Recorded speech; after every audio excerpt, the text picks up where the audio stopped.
What's good YouTube, it's Sean here and I'm back today to give you guys a review of the Nike Air Max 90 Premium in the vinyl colorway.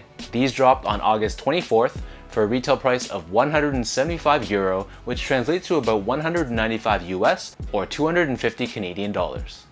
From what I know, and correct me if I'm wrong, these were a Europe release only at least so far, so I had to grab my pair from Hand & Shop. The official colorway for this shoe is black, cool gray, teal tint, and university red. Inspired by vinyl records, this pair is super clean. And while it's not super loud in your face, there's a ton of little tweaks on the shoe that makes it very unique. So jumping straight in, the base layer of the shoe, which is found on the toe box, this is done in this very tightly wound black mesh. Surrounding the frontal edge of the toe box, here we have this black nubuck.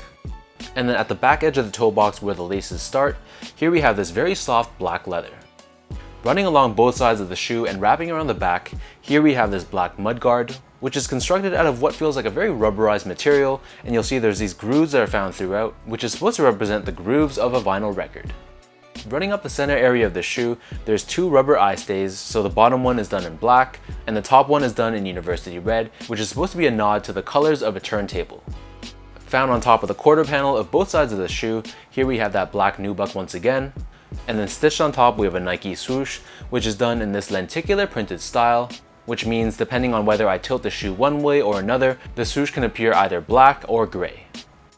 On the back end of the mudguard, here we have this Air Max branding, and again this is done in red, giving it this additional pop of color. On the back heel, so the upper portion is done in black mesh.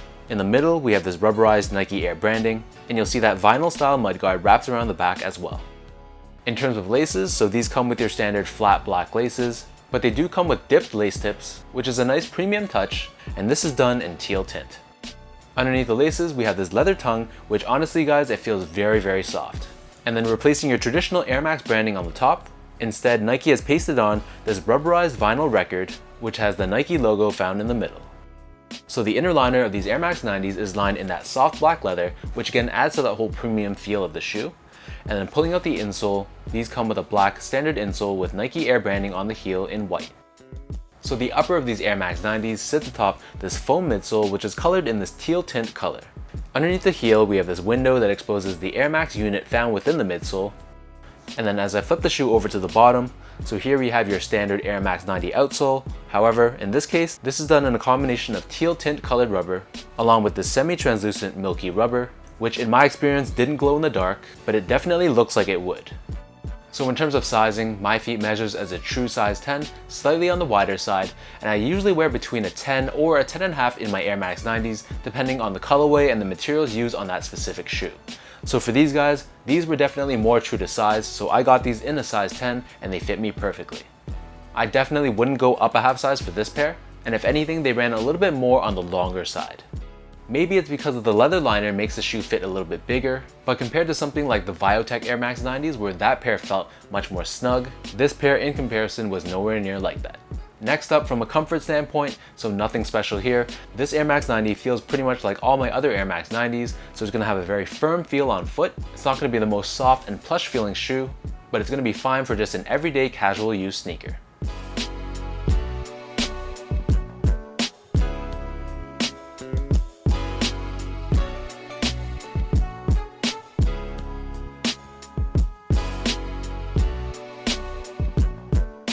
So with all that being said, now let me lace up these Air Max 90 vinyls and I'll show you guys how these look on feet.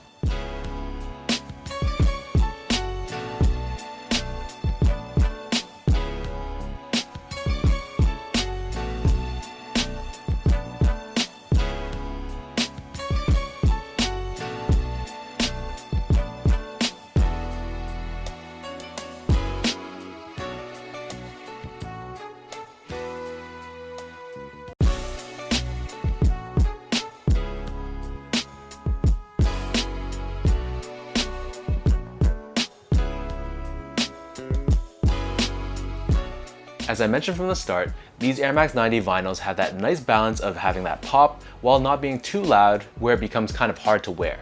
In my opinion, it strikes that perfect balance, and because fall and winter are coming up, this is going to be a shoe that's going to be very wearable for those seasons. I also applaud Nike for the quality of the materials used and the little changes they made to the shoe to make it very special. So let me know in the comment section down below what you guys think of this Nike Air Max 90 vinyl. If you guys like this video, be sure to like, comment, and subscribe. Give me a follow on my Instagram at esco8, check out my Twitter at sean.go, and visit my website at seango.ca. So until next time, thank you guys so much for tuning in, and I'll catch you guys all in my next one.